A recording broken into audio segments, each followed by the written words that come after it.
Nah di akhirat Allah itu kan menerapkan namanya terutama sebagai Al-Muntakim ya, yang maha menyiksa. Itu tidak bisa dilawan itu. Oleh para nabi itu tidak bisa dilawan. Ketika kemudian orang-orang datang ya kepada Nabi Nuh, karena Nabi Nuh itu adalah Rasul pertama yang diutus setelah banjir bandang dunia. Nabi Nuh bilang, aku pernah berdosa. Dan karena itu aku tidak bisa memikirkan kalian. Bahkan memikirkan diriku agar terlepas dari huru hara kiamat ini. Aku juga tidak bisa. Jangan datang kepadaku. Ini saatnya bukan saatku. Ketika datang kepada Nabi Musa. Nabi Musa juga menyebut dosa. Saya pernah berdosa. Saya pernah menampar orang sampai mati. Saya malu kepada Allah Ta'ala saya sekarang. Jadi jangan datang kepada saya. Saya tidak bisa berbuat apa-apa. Nafsi. Aku memikirkan diriku ini belum rampung.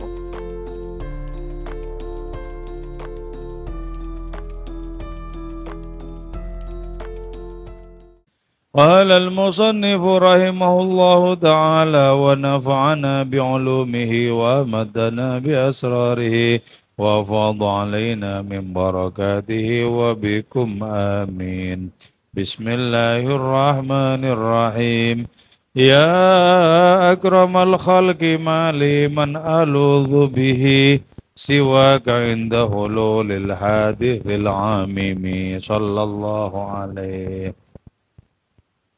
Bait ini dan 9 bait berikutnya merupakan substansi dari kitab Burdah.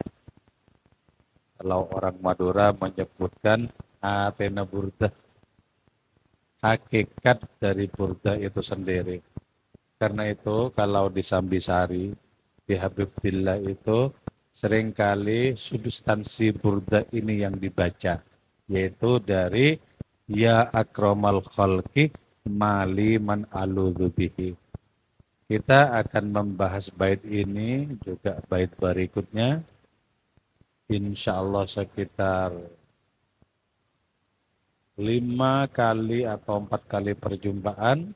Ini kitab Burdah sudah hatam. Kita nanti ganti kepada kitabnya Ibnu Arabi, yaitu Risalatul Anwar. Risalah tentang cahaya-cahaya Allah Ta'ala.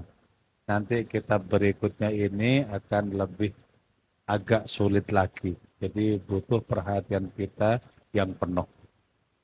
Dan bagi kita, walaupun tidak sepenuhnya bisa memahami, kita masih bisa untuk berharap mendapatkan barokahnya. Jadi barokah kitab itu konkret. Ada santri-santri di pondok tidak paham sama sekali kajian kiainya. Tapi karena berkah, maka santri itu dijadikan orang bermanfaat ketika pulang ke kampungnya. Amin ya mujib as-sa'ilin. Ya akramal khalqi, wahai paling mulianya utusan, mali. Ma tidak ada li bagiku. Man siapa orang, aludhu yang berlindung aku bihi dengan itu man. Aku tidak punya siapa-siapa selain pertolonganmu ya Kanjeng Rasul. Mali man aludhu bihi siwakah selain engkau. Wahai Kanjeng Rasul. Ya akramal khalqi mali man aludhu bihi siwaka inda hululil hadithi. Ketika terjadinya huru hara kiamat al-amimi yang melanda seluruh makhluk.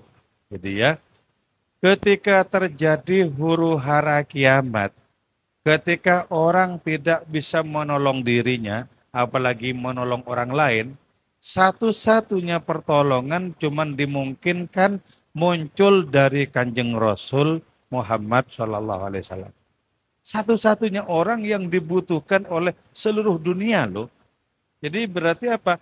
Tidak boleh tidak, kita pasti membutuhkan Rasulullah. Pasti itu, gak mungkin. Gak mungkin tidak, pasti membutuhkan Rasulullah. Maka karena itu, kita ciptakan hubungan yang baik dari sekarang dengan Rasulullah itu. Agar apa? agar kita dikenal oleh beliau ketika kita kelak membutuhkan beliau. Jadi dari sekarang kita bangun hubungan yang baik dengan Rasulullah lewat perantara pembacaan sholawat dan mengikuti ketauladanan beliau di dalam kehidupan ini. Jadi karena itu, betapa sesungguhnya sangat penting bagi diri kita, dari sekarang ini sudah akrab, dari di dunia ini sudah akrab. Dari di dunia ini sudah menjadi satu-satunya tujuan diri kita di dalam kita minta tolong kepada beliau. Nah, pertolongan beliau itulah yang disebut sebagai syafaat. Jadi pasti menunjuk ya kepada Sayyidul Anbiya wal Mursalin, syafaat itu. Tuan dari para nabi, tuan dari para rasul. Jadi ya, kita kan sesungguhnya bisa merasakan apakah kita itu akrab atau tidak, kan bisa merasakan. Orang yang akrab pastilah senantiasa berada di dalam hatinya sesuatu yang akrab dengan orang ini. Pasti berada di dalam hatinya. Kalau misalnya kita mengatakan kita akrab dengan Allah, pastilah Allah senantiasa berada di dalam hati kita. Pasti itu. Kita akrab dengan Rasulullah, pastilah Rasulullah menjadi yang terkuat di dalam batin kita. Nah, itu berarti akrab. Nah, ketika akrab seperti itu menunjukkan bahwa permintaan tolong kita kepada Kanjeng Rasul itu akan dengan sangat mudah diijabahi, dikabulkan. Jadi, karena itu dari sekarang ini kita membangun adanya rasa akrab itu. Mali man aludhu bihi siwaka. Ya, di akhirat ya, sebagaimana diungkapkan oleh sebuah hadis yang panjang ya, betapa seluruh nabi itu tidak memiliki kemampuan apapun. Ketika orang-orang datang kepada Nabi Adam, karena Nabi Adam itu adalah nenek moyang kita yang pertama. Nabi Adam bilang, saya pernah berdosa, saya tidak bisa berbuat apa-apa, jangankan kepada kalian, untuk diriku sendiri aku tidak bisa. Jadi jangan datang kepada saya. Saya ini sama sekali tidak memiliki kekuatan apapun untuk bisa mengimbangi kehendak Allah Ta'ala yang telah menurunkan huru hara di hari kiamat ini. Jadi tidak bisa mengimbangi Nabi Adam itu terhadap adanya nama-nama Allah. Nah di akhirat, Allah itu kan menerapkan namanya terutama sebagai Al-Muntakim, ya, yang maha menyiksa. Itu tidak bisa dilawan itu. Oleh para nabi itu tidak bisa dilawan. Ketika kemudian orang-orang datang ya kepada Nabi Nuh, karena Nabi Nuh itu adalah Rasul pertama yang diutus setelah banjir bandang dunia. Nabi Nuh bilang, aku pernah berdosa, dan karena itu aku tidak bisa memikirkan kalian, bahkan memikirkan diriku agar terlepas dari huru hara kiamat ini, aku juga tidak bisa. Jangan datang kepadaku, ini saatnya bukan saatku. Ketika datang kepada Nabi Musa juga menyebut dosa. Saya pernah berdosa, saya pernah menampar orang sampai mati. Saya malu kepada Allah Ta'ala saya sekarang. Jadi jangan datang kepada saya tidak bisa berbuat apa-apa. Nafsi, aku memikirkan diriku ini belum rampung kok. Tidak bisa. Ketika datang kepada Nabi Isa memang tidak menyebut satupun dosa. Karena beliau dilindungi oleh Allah Ta'ala dari dosa-dosa itu. Dilindungi. Tapi beliau juga tidak memiliki kesanggupan untuk menyelesaikan huru hara kiamat. Tetap tidak bisa juga. Jangan datang kepada saya, katanya. Saya memang tidak pernah berdosa, tapi saya tidak mampu mengatasi perkara ini. Datanglah kepada Sayyidul Anbiya al-Mursalin. Tuan dari para nabi dan rasul. Itu tak lain adalah Nabi Muhammad SAW. Datang ke sana. Nah, ketika orang-orang datang kepada Kanjeng Rasul itu, beliau mengatakan, ha'anadha, ini memang tugasku, katanya. Jadi beliau ini, Kanjeng Rasul ini, diberi kemampuan oleh Allah Ta'ala untuk bisa mengimbangi atau menaklukkan salah satu namanya. Jadi ya, nama-nama Allah Ta'ala itu tidak terkalahkan oleh siapapun kecuali oleh Rasulullah Muhammad Shallallahu Alaihi Wasallam. Itu baru bisa. Jadi huru hara kiamat itu berhenti ketika umat manusia datang kepada Kanjeng Rasul Muhammad SAW. Baru bisa berhenti. Jadi isfa tu syafa firman Allah Ta'ala. Mintalah pertolongan engkau Muhammad, akan kuberi engkau pertolongan. Maka kemudian huru hara kiamat itu menjadi terselesaikan. Sehingga orang-orang yang jatahnya surga masuk ke surga, orang-orang yang jatahnya neraka masuk ke neraka. Ya, betapa pertolongan Rasulullah itu disebut sebagai asy-syafa'atul uzma, merupakan pertolongan yang sangat agung. Sangat agung. Andaikan di akhirat misalnya ya, kita dilindungi oleh Rasulullah ketika Allah bertanya, di mana fulan, dan itu nama-nama kita. Kemudian Rasulullah yang jawab, di sini ya Allah, beres, rampung kita. Allah sudah begitu. Tidak akan berhadapan dengan siksa kiamat. Tidak. Kenapa? Karena di bawah tanggungan Rasulullah Muhammad SAW. Jadi pentingnya kita dari sejak di dunia ini sudah melatih diri berakrab ria dengan Rasulullah. Allahumma sholli ala Sayyidina Muhammad. Allahumma sholli ala Sayyidina Muhammad.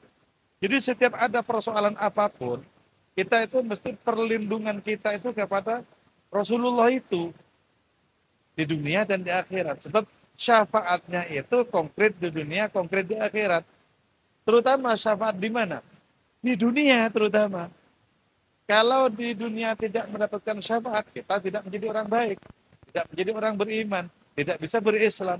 Tidak bisa mengikuti ajaran beliau. Kalau tidak dapat syafaatnya. Tapi karena kita dapat syafaatnya, kita bisa sholat. Gitu loh. Sholat itu realitas dari syafaat Rasulullah loh ya. Jadi kita mendapatkan dua macam syafaat dari Rasulullah.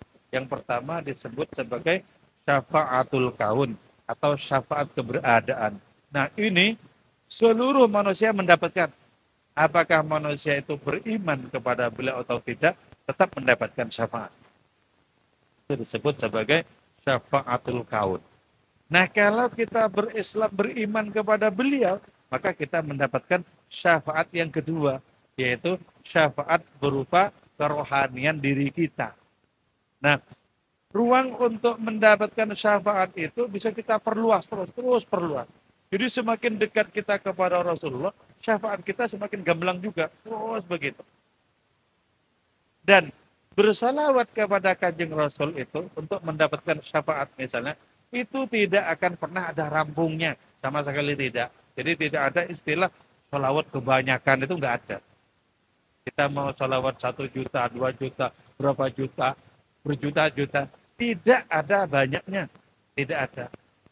Bahkan satu-satunya amal kita yang pasti diterima, itu salawat. Yang pasti diterima. Tapi kalau yang lain-lain kan harus punya wudu, harus ikhlas, dan lain semacamnya. Kalau salawat ya, bahwa kita tidak ikhlas tetap bisa diterima.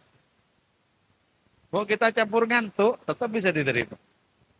Jadi satu-satunya amalan yang pasti diterima itu salawat. Itu bukan karena kita loh ya, tapi karena barokah Kanjeng Rasul Muhammad SAW.